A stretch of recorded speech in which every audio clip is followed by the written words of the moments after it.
Hello, TCI family, Jonathan's Refuge, everybody. We're coming to you today from a special location with two special guests. And some of you have heard or seen pictures and I've shared, but these are CC and our sons. And not just that, but you're being blessed today. We're out on a spiritual retreat from TCI, and I have, luckily, not just our sons, but two of the bishops of this organization. And we're going to share with you real quick, so you know the drill. We get right into it. We'll try to get it done in 15, but if we go over a little, please forgive us. And one of the things we started on this journey, we're in Susanville, California, which is where I was born or hatched or whatever you want to call it. And I wanted to take them to go see it, and places that I talk about in stories, just to kind of bond in this moment. But it was actually about our spiritual journey as leaders in an organization, and we have to be healthy, we have to be wealthy, and we're talking spiritually, physically, everything, so that we can be at our best to help serve you guys. And what we're going to talk about today is the concept of imaging, or as you might hear other people talk about it. One of my mentors, Dr. Peel, always talked about imaging. He wrote that book, Imaging. But you also hear modern terms like, I play a movie in my head. Billionaires will tell you that. I'm always playing a movie 2 years in advance of what I'm going to be in 2 years, in 1 year. And then it happens. And so I have with me two experts, and we're going to share with you what we feel about this concept. And so let's get into it. John Sardi, Andrew McLeod Sardi, both bishops in TCI. So go for it, gentlemen. Hello all. So one thing that we often, when we look around, like for example, we'll just start with an example right away. I want everybody to look around for a circle right now. Take a second, look around, see what circles you see. Now, take a second. You are looking for squares. I want you to take 1 second. Now, how many squares did you notice? Not many, probably none, in fact, because you were looking for circles. Your brain primes your conscious reality. So when you're looking for something, for example, a circle, that's what your attention is focused on. You see circles. So that works with our reality around us. We build our reality based upon what we focus on. So if we choose to look at our lives with a filter of depression, you see around every turn, depression, sadness, a bomb waiting to fall on us. So I challenge everyone to stop looking for circles and find the square, or vice versa. So my point is, look for the happiness. When you start looking for happiness, you see it. Look for abundance, you'll find it. Don't focus on anything else. Don't let it in, because as soon as you do, you see it. Hello, everybody. I had a parable saying that I came across many years ago, and it stuck with me, and I'm going to actually share that with you now. And here it goes. Once upon a time, there was a Chinese farmer whose horse ran away. That evening, all of his neighbors came around to commiserate. They said, "We're so sorry to hear your horse has ran away. This is so unfortunate." The farmer said, "Maybe." Next day, horse came back bringing 7 wild horses with it. Everyone in the town came back around and said, "Oh my gosh, this is the greatest thing in the world." The farmer again says, "Maybe." Following day, his son goes out to break one of these horses, and in the process falls off the horse and breaks his leg. Whole town comes around and goes, "Oh no, your son's leg is broken. That's so bad, that's so unfortunate."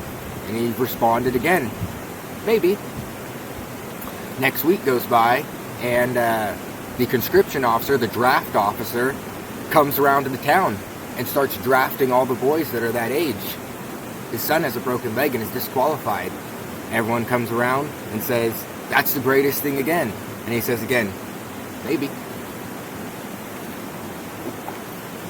That's beautiful. And yeah, that's it. It's the big thing that I got away from that is, not only is it truly your perspective that's important, you don't let anybody else's perspective. He didn't let his society, his culture, everyone around him dictate what was good and what was bad. He waited till the final. He waited to see what goes on, what's the end result. Because you don't know what's going on. You don't know if the thing that happens to you that you're perceiving as bad might even be good. So what would be the point in sitting there and dwelling on it, focusing on the square or the circle, or focusing on whatever aspect is negative when it might be positive in the end? Don't let the social reality around you, the environment, control your happiness and your perspective. That's not how we're going to find enlightenment, find the path, or find ourselves. When we're judging ourselves by a standard that's not our own, then you aren't going to be held to the standard which you feel proud of, justified in, something you can stand for. You're just going by what other people feel, not your own feelings. You need to go off what you value, Yeah. not off what other people value. Right. That's deep. That's deep.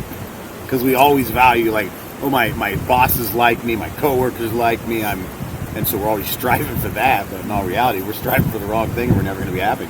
And values change. They constantly change. I mean, what you value when you're 16, 20, is completely different when you're 40. You might be valuing, like, you're rushing, trying to get money, when you're younger. A lot of people do, going out for that grind and stuff.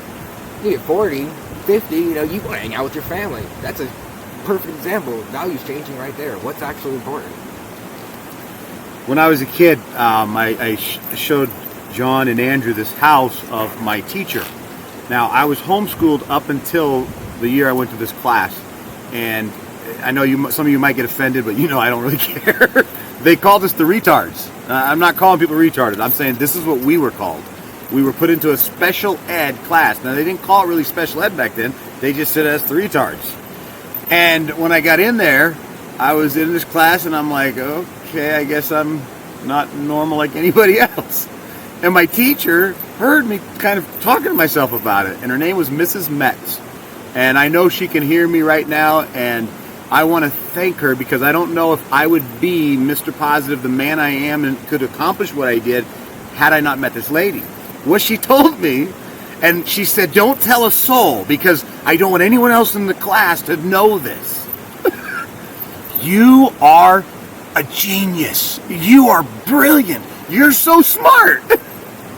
And I was like, okay. I believed her.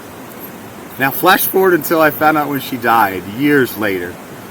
All of these kids that were in her class over the years came to speak at the funeral. And they gave speeches, and every one of them said the same thing. Don't tell anyone. That is a special class.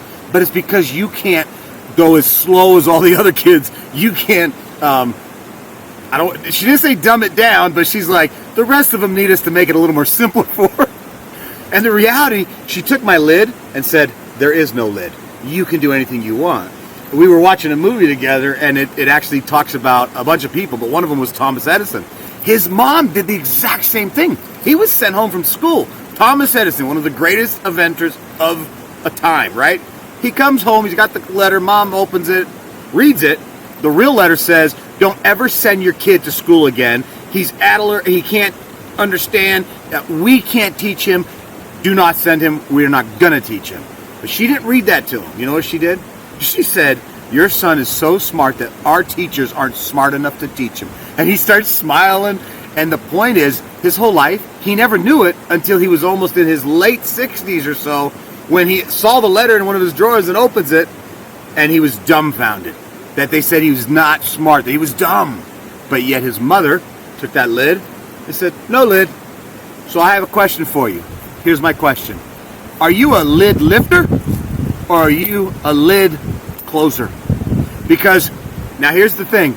You know me, I will always tell you the truth even if it hurts on what I have to explain and share. I am Mr. Positive. I am the guy you want in your corner. But yet, I do something I didn't even know I was doing. All my heart problems and adjusting these meds has got my blood pressure running so high, right? They tell me. And you got to take these blood pressure readings this many times a day, and you got to record it. And if you don't do these steps, of course, your insurance isn't going to cover all the stuff. And when you talk about $800,000 in an insurance bill, yeah, I think I want to follow the steps. Well, John looks at me and goes, do you have to do that? And I'm like, yes, sir, and here's why. So I explain it. He came up with an idea. Just a simple idea. We both did. Was it both of you guys? Oh, that's right, because Andrew was talking about it. We Yeah. were talking about it You guys were together. talking about it. You can close the lid, and they could have. They could have closed the lid and just said, he's right. He is justified. The guy's had how many heart surgeries? Yeah, he better do it. That's not what they did. They said, let's lift this lid and see if we can allow him to grow. And I'm sitting here listening, and they're like, could you take the blood pressure, but maybe have someone else take the machine, and you just sit there, get your blood pressure, and don't worry about what it is, and let them just record the numbers, and that person can email, like my wife. That totally transformed me, and I'm like, wow, I can just have someone else take it. I don't have to focus, because when that number comes up and it says 223 over 130, that makes my blood pressure spike, because I know I'm points away from a massive heart attack, according to the doctors. Now you say that's a bunch of hogwash. Well, 7 heart surgeries later, 4 heart attacks, 2 strokes, yada, yada, yada. It works, okay? And so we got to bring the right tools to ourselves. And what they taught me is that we have to be creative. It's not always just a straight path. Sometimes we got to zig and zag. Sometimes we got to climb under, climb over. But there's always a way to lift that lid. And you've got to do this. And if you can't do it, you got to do what we just talked about. What they just shared with you is 2 great illustrations. I mean, I looked around, all I saw was rounds, and then I looked around again, I'm like, oh, square, square, square. It's so true. We see. I just called one of my guys, and I'm like, hey, good morning. Hey, good morning. Really? That's how you answer the phone? Oh, okay. I'm like, how about you say I'm fantastic? I'm fantastic. You believe me? I'm so happy. Honey, I love you. It's so not convincing. And guess what? You are sabotaging yourself. You're sabotaging your health, your family, your relationships. I did it with my own life. I went right back into an old rut that I had with my first marriage, which is you stay positive with everyone around you and come home and let it all out. You got to release the poison so that you can go save the world. Well, guess what? Your world is also your family, your wife, your friends, and you can't release that on them. You have to allow it just to, as it comes in, go out. I love what, John, would you share real quick what you talked about when you and Andrew were discussing thoughts that come in that are negative and how you deal with that? Because people all the time tell me, well, I get it. I mean, my boss calls me and tells me I'm an idiot, and those thoughts come in. How do you counteract that? For me, I don't take things personally because I have a sense of self. I know who I am. So if people are to tell me that, I'm something else, I can easily have a strong personal sense of self. And that's one of the most important things in not being brought down by somebody else's negativity. But I personally, myself, I find myself converting the energy. I push the energy back out into something positive. I want to be a beacon of light in the darkness. I don't want to sit there and subject my reality to war and detriment and constant this, constant that. I'm going to come out of this darkness that we see in society as a light. It's to guide you guys, not to pull more shadow in front of everybody. That's not what we're here for. So how I deal with it personally is I don't subject my reality to anything that isn't positive. So I don't watch negative news. I don't listen to negative songs. I don't watch shows that are going to reinforce a reality that I don't want to build. So I create my reality in which I believe in, a belief of positivity, a belief of love, and I reinforce that reality every single day. So when somebody tries to challenge my reality, there's nothing to challenge. I understand what my reality is. My reality is a place of love. My reality is a place of positivity. And I will convert all your negativity into something good. So I love that, Andrew. Andrew's got an amazing career too. He deals with all of the people that he has to lead, and then in the management realm, all the people that are telling him how things got to go. And I know you run into negativity all the time. Oh, yeah, and I mean, in my opinion, the strongest, the biggest opponent, as this whole thing was saying, is really you. You are the deciding factor. So when you're not battling society and trying to counter the negative things and aspects that we come across just in our culture, in my opinion, you'll come across, thoughts in your own head that you don't want. And you'll be sitting there, you might start thinking negative thoughts, and they start spiraling you into more and more and more and more. And I actually have a mind trick that would, in a way, stop that, prevent that from going. And I haven't actually told you guys about this. You guys were talking about some stuff earlier, like countering it with positive affirmations or thoughts. And well, my technique, and it kind of sounds funny, but it's a visionary technique. And as soon as I have that negative thought, or they come with images, they come with feelings, they're all in your head in this mental landscape. I think of like a sci-fi movie or something when they're in space and they're about to get sucked out of space, and they're like, close the blast doors, close the doors, and they have these huge steel doors just come and close. So in my mind, I envision that. I see this negative thing, this negative thing on the other side, and I envision, close the doors, close the blast doors, seal that up. I don't want to see that, I don't want to feel that, and I imagine another layer of doors closing in front of that. Now, that being said, sometimes that isn't enough. Sometimes I think one door isn't enough. I need another one. Boom, boom, boom, boom. And I keep closing doors until it's not there anymore. And I've recently, that's actually evolved into more stuff. And I've actually started, because I have different, fantasy books and novels that I enjoy reading. So some of those doors started becoming energy fields, walls of fire, walls of whatever it may be that would protect you from those negative thoughts. And then you keep going, and then negative thoughts gone. It's not even there. You don't even feel it anymore. Then you start thinking about good things, start going on to the next thing. But that helps me to keep the negative thoughts away from really tainting any moments or continuing to influence my day and my thoughts. We watched something about science, because I know a lot of us follow science, and they had water. A scientist did this experiment. He's world-renowned. He put water in one tray, put it under the microscopes, spoke negative words over the water, negativity over the water. They took pictures, did the same thing, and did positive words, positive things. The water changes with negative and positive. One of the best things I saw was with the U.S. Olympics.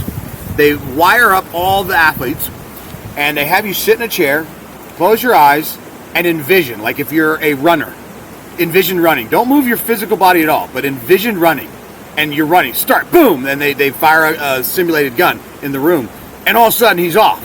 Now, the body didn't move an inch, but all of the recording shows every muscle that he uses when doing the actual run is actual electricity firing to it. The mind doesn't know.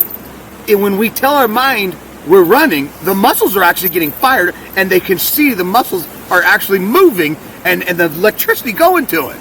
So when you just said, Andrew, about, you get this negative thought in and you block it, you also said the emotion. So it's not just the negative thought. The negative thought creates the emotions. We got to this cabin, beautiful place. we got into the first one, and it's like Taj Mahal. We were walking around, we're like, wow, this is amazing. Then we get to the second one, because we were actually in the second one, not the first one. And we get in there, and it's like, oh. But after a little while, we adjusted, and it's this beautiful, cozy place where there's a loft upstairs. So there's one bed down, one queen, and then one like full upstairs. And of course, being older and not as slender and muscular, big boned, and the guys are like, well, we'll go upstairs. I'm like, no, I want to go upstairs. I'll take it. You guys take down here. And they're both like, okay. And then they tried one more time. Like, I'm good. Here's why. I, in my mind, want to be young again. So I can climb that ladder. I've had 2 knee surgeries, and both have to be fully replaced. They grind out. My bones are arthritis. Wah. No, sir, not me. I climbed that thing, and I slept like a little baby in a tree fort last night. because I refuse to allow that negative thought that my doctors tell me, don't climb ladders, don't do this. Why not? Why can't I climb that ladder? Why can't I jump in that river? Why can't we go into a volcano and climb it? Why can't we do anything? And one of the things you're going to hear more, and we're going to wrap this up, but I want you to hear this. One of the things that I love about these two bishops is they are right here, what you saw, as they are when there's no camera and it's one person or 100. And I mean, it's as real as it gets. So I want you to dig a little deeper and get to know Bishop John and Bishop Andrew, because they have a blog on the website. Go to www.inclusion.church. Look for it says blog. Go down, you'll see where it says the Brothers Corner. You're going to be blown away. The brilliance of they collaborate together and do these messages. They're so... don't tell them, but I kind of feel a little like... it opens your mind up. And I know a lot of you are followers that are in your 70s and 80s. Guess what? Don't tell me you're too old, okay? Kentucky Fried Chicken didn't even start until he retired from his career in the 60s. And then he's like, uh-oh, $100 and some odd a month ain't going to cut it. So he decided to do something, become a billionaire. You can do anything you want. We love you guys. We hope that you can learn to image your future, envision your marriage, and don't allow it. I don't care if your husband's a total jerk like I've been in my life. I don't care if your children, I don't care what your boss says, I do not care. I don't care what the doctors tell you. You're going to live, you're going to fight, you're going to grow, you can get healthy, you can get skinny, you can renew your body. It can happen, it's done. There's science to back this. All right, guys, anything to say goodbye to everybody? Well, just reinforce your reality with what you want in it. That's good. Love you guys. Love you. With light and love.